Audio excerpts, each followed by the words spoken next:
ನಮಸ್ಕಾರ ಮನಿ ನೈನ್ ಕನ್ನಡದ ಎಕ್ಸ್ಪ್ಲೇನರ್ ಕಾರ್ಯಕ್ರಮಕ್ಕೆ ಸ್ವಾಗತ. ನಾನು ಮಲ್ಲನಗೌಡ ಮಾಲಿ ಪಾಟೀಲ್.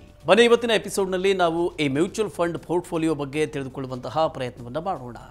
SIP ಮೂಲಕ ಮ್ಯೂಚುವಲ್ ಫಂಡ್ನಲ್ಲಿ ಹೇನಾ ಅವರು ಹೂಡಿಕೆಯನ್ನು ಮಾಡ್ತಾರೆ. ಅದರ ಸರಿಯಾದ ಮ್ಯೂಚುವಲ್ ಫಂಡ್ ಪೋರ್ಟ್ಫೋಲಿಯೋ ತಯಾರಿ ಮಾಡೋದು ಹೇಗೆ ಅನ್ನೋದು ಆಕೆಗೆ ಅರ್ಥ ಆಗ್ತಿಲ್ಲ.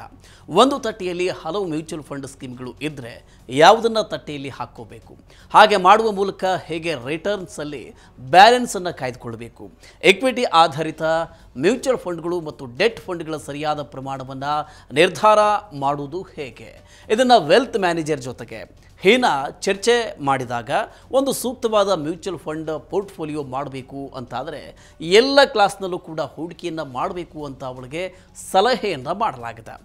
ಇಕ್ವಿಟಿ, ಡೆಟ್ಟು ಮತ್ತು ಪ್ಯಾಸಿವ್ ಮ್ಯೂಚುವಲ್ ಫಂಡ್ಗಳಂತಹ ಕ್ಯಾಟಗರಿಗಳಲ್ಲಿ ಹೂಡಿಕೆಯನ್ನು ಮಾಡಬೇಕು ಅಂತ ಅವರಿಗೆ ಸಲಹೆ ಮಾಡಲಾಗಿದೆ. ಮ್ಯೂಚುವಲ್ ಫಂಡ್ಗಳ ಪೋರ್ಟ್ಫೋಲಿಯೋವನ್ನು ರೆಡಿ ಮಾಡೋದಕ್ಕೂ ಮೊದಲು ಕೆಲವು ಪ್ರಶ್ನೆಗಳಿಗೆ ಹೂಡಿಕೆದಾರರು ಉತ್ತರಿಸಬೇಕು ಅಂತ ಫಿನಾನ್ಷಿಯಲ್ ಪ್ಲ್ಯಾನರ್ಗಳು ಸಲಹೆಯನ್ನು ಕೊಡ್ತಾರೆ.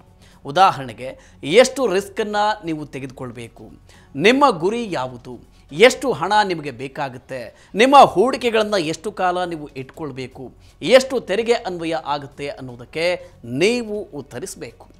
ಹೂಡಿಕೆದಾರರು ಎಷ್ಟು ರಿಸ್ಕನ್ನು ತೆಗೆದುಕೊಳ್ಳಬಹುದು ಅನ್ನೋದನ್ನು ನಿರ್ಧಾರ ಮಾಡೋದಕ್ಕೆ ಈ ಪ್ರಶ್ನೆಗಳ ಉತ್ತರಗಳು ಸಹಾಯ ಮಾಡುತ್ತವೆ. ಇದನ್ನು ಆಧರಿಸಿ ಮ್ಯೂಚುವಲ್ ಫಂಡ್ ಪೋರ್ಟ್ಫೋಲಿಯೋವನ್ನು ನಿರ್ಧಾರ ಮಾಡಲಾಗುತ್ತೆ. ತುಂಬ ಕಡಿಮೆ ರಿಸ್ಕ್ ತೆಗೆದುಕೊಳ್ಳೋದಕ್ಕೆ ಬಯಸುವ ಹೂಡಿಕೆದಾರರು ಸಾಂಪ್ರದಾಯಿಕವಾದ ಹೂಡಿಕೆದಾರರಾಗಿರ್ತಾರೆ. ಮಧ್ಯಮ ಪ್ರಮಾಣದ ರಿಸ್ಕ್ ತೆಗೆದುಕೊಳ್ಳುವವರು ಮಾಡರೇಟ್ ಇನ್ವೆಸ್ಟರ್ ಆಗಿರ್ತಾರೆ. ಮತ್ತು ಅಗ್ರೆಸಿವ್ ಹೂಡಿಕೆದಾರರು ತುಂಬಾ ರಿಸ್ಕನ್ನು ತೆಗೆದುಕೊಳ್ಳೋದಕ್ಕೆ ಬಯಸ್ತಾರೆ. ಸಾಮಾನ್ಯವಾಗಿ ಬೇರೆ ಬೇರೆ ಕ್ಯಾಟಗರಿಗಳ 5 ರಿಂದ 9 ಮ್ಯೂಚುವಲ್ ಫಂಡನ್ನು ಇಟ್ಕೊಳ್ಬಹುದು ಅಂತ ಸಲಹೆ ಮಾಡಲಾಗುತ್ತೆ. ಕ್ಯಾಟಗರಿಗಳು ಅಂದರೆ ಇಕ್ವಿಟಿ, ಡೆಟ್ಟು ಇತ್ಯಾದಿ. ಈ ಟೇಬಲ್ನಲ್ಲಿ ಕೂಡ ಪ್ರತಿ ಕ್ಯಾಟಗರಿಯಲ್ಲಿ ಬೇರೆ ಬೇರೆ ಮ್ಯೂಚುವಲ್ ಫಂಡ್ಗಳನ್ನು ಸೇರಿಸಿಕೊಂಡು ವೈವಿಧ್ಯತೆಯನ್ನು ಕಾಯ್ದುಕೊಳ್ಳುವುದಕ್ಕೆ ಪ್ರಾಮುಖ್ಯತೆ ನೀಡಲಾಗಿದೆ. ಇನ್ನು ಮನಿ ಫ್ರಂಟ್ನ ಸಹ ಸಂಸ್ಥಾಪಕ ಮತ್ತು CEO ಮೋಹಿತ್ ಗಂಗ್ ಹೇಳುವಂತೆ ಕನ್ಸರ್ವೇಟಿವ್ ಅಂದರೆ ಸಾಂಪ್ರದಾಯಿಕ ಹೂಡಿಕೆದಾರರ ಮ್ಯೂಚುವಲ್ ಫಂಡ್ ಪೋರ್ಟ್ಫೋಲಿಯೋದಲ್ಲಿ ಡೆಟ್ಟು ಮತ್ತು ಇಕ್ವಿಟಿಯ 70-30 ರೇಷಿಯೋ ಇರಬೇಕು. ಡೆಟ್ ಸ್ಕೀಮ್ನಲ್ಲಿ 70% ಇನ್ವೆಸ್ಟ್ಮೆಂಟ್ ಮತ್ತು ಇಕ್ವಿಟಿ ಸ್ಕೀಮ್ಗಳಲ್ಲಿ 30% ಇನ್ವೆಸ್ಟ್ಮೆಂಟ್ ಇರಬೇಕು. ಇದೇ ರೀತಿ ಮಧ್ಯಮ ಪ್ರಮಾಣದ ರಿಸ್ಕ್ ತೆಗೆದುಕೊಳ್ಳುವ ಮಾಡರೇಟ್ ಹೂಡಿಕೆದಾರರಿಗೆ ಈ ರೇಷಿಯೋ 50-50 ಆಗಿರುತ್ತೆ. ಅದೇ ರೀತಿ ಅಗ್ರೆಸಿವ್ ಇನ್ವೆಸ್ಟರ್ಗೆ ಈ ರೇಷಿಯೋ 20-80 ಆಗಿರುತ್ತೆ. ಅಂದರೆ 20 ಇನ್ವೆಸ್ಟ್ಮೆಂಟ್ ಡೆಟ್ ಸ್ಕೀಮ್ಗಳಲ್ಲಿ ಮತ್ತು 80% ಇಕ್ವಿಟಿ ಸ್ಕೀಮ್ಗಳಲ್ಲಿ ಇರಬೇಕು. ಸುಸ್ಥಿರವಾದ ಪೋರ್ಟ್ಫೋಲಿಯೋವೊಂದನ್ನು ಕ್ರಿಯೇಟ್ ಮಾಡೋದಕ್ಕೆ ರಿಸ್ಕ್ ತೆಗೆದುಕೊಳ್ಳುವ ಸಾಮರ್ಥ್ಯಕ್ಕೆ ಅನುಗುಣವಾಗಿ ಮ್ಯೂಚುವಲ್ ಫಂಡ್ ಹೂಡಿಕೆದಾರರು ಹೂಡಿಕೆಯನ್ನು ಮಾಡಬೇಕು. ಒಂದು ಸೂಕ್ತವಾದ ಪೋರ್ಟ್ಫೋಲಿಯೋಗೆ ಡೆಟ್ ಮ್ಯೂಚುವಲ್ ಫಂಡ್ಗಳಲ್ಲಿ ನೀವು ಹೂಡಿಕೆ ಮಾಡೋದು ಹೇಗೆ ಅಂತ ನಾವೀಗ ಅರ್ಥ ಮಾಡಿಕೊಳ್ಳೋಣ. ಹೂಡಿಕೆದಾರರು ಕನ್ಸರ್ವೇಟಿವ್ ಆಗಿದ್ದರೆ ಆಗ 20% ಶಾರ್ಟ್ ಟರ್ಮ್ ಫಂಡ್ಗಳು, 10% ಕಾರ್ಪೊರೇಟ್ ಬಾಂಡ್ ಫಂಡ್ಗಳು, 20% ಬ್ಯಾಂಕಿಂಗ್ PSU ಫಂಡ್ಗಳು ಮತ್ತು 20% ಟಾರ್ಗೆಟ್ ಮ್ಯೂಚುರಿಟಿ ಫಂಡ್ಗಳು ಇರಬೇಕು. ಅದೇ ರೀತಿ ಇನ್ವೆಸ್ಟರ್ ಮಾಡರೇಟ್ ಆಗಿದ್ದರೆ ಆಗ ಪೋರ್ಟ್ಫೋಲಿಯೋದಲ್ಲಿ 20% ಶಾರ್ಟ್ ಟರ್ಮ್ ಫಂಡ್ಗಳು, 10% ಬ್ಯಾಂಕಿಂಗ್ PSU ಫಂಡ್ಗಳು ಮತ್ತು 20% ಟಾರ್ಗೆಟ್ ಮ್ಯೂಚುರಿಟಿ ಫಂಡ್ಗಳು ಇರಬಹುದು. ಇನ್ವೆಸ್ಟರ್ ಹೆಚ್ಚು ರಿಸ್ಕನ್ನು ತೆಗೆದುಕೊಳ್ಳಬಹುದಾಗಿದ್ದರೆ ಅಂದರೆ ಅಗ್ರೆಸಿವ್ ಆಗಿದ್ದರೆ 10% ಶಾರ್ಟ್ ಟರ್ಮ್ ಫಂಡ್ಗಳು ಮತ್ತು 10% ಟಾರ್ಗೆಟ್ ಮ್ಯೂಚುರಿಟಿ ಫಂಡ್ಗಳು ಇರಬಹುದು.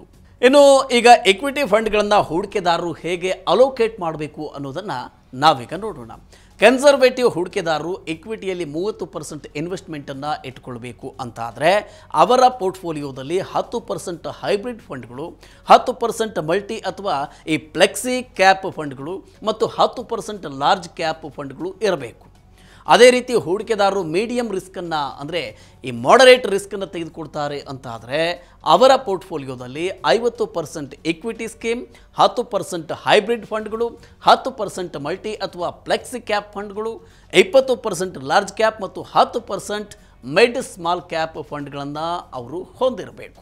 ಇನ್ನು ಹಾಗೆಯೇ ಈ ಅಗ್ರೆಸಿವ್ ಇನ್ವೆಸ್ಟರ್ ಪೋರ್ಟ್ಫೋಲಿಯೋ 80% ಇಕ್ವಿಟಿಯನ್ನು ಇಟ್ಕೊಳ್ಬಹುದು, 10% ಹೈಬ್ರಿಡ್ ಫಂಡು, 20% ಮಲ್ಟಿ ಅಥವಾ flexi cap, 5% value fund, 25% large cap ಮತ್ತು 20% ಮಿಡ್ ಸ್ಮಾಲ್ ಕ್ಯಾಪ್ ಫಂಡ್ಗಳು ಇರಬೇಕು.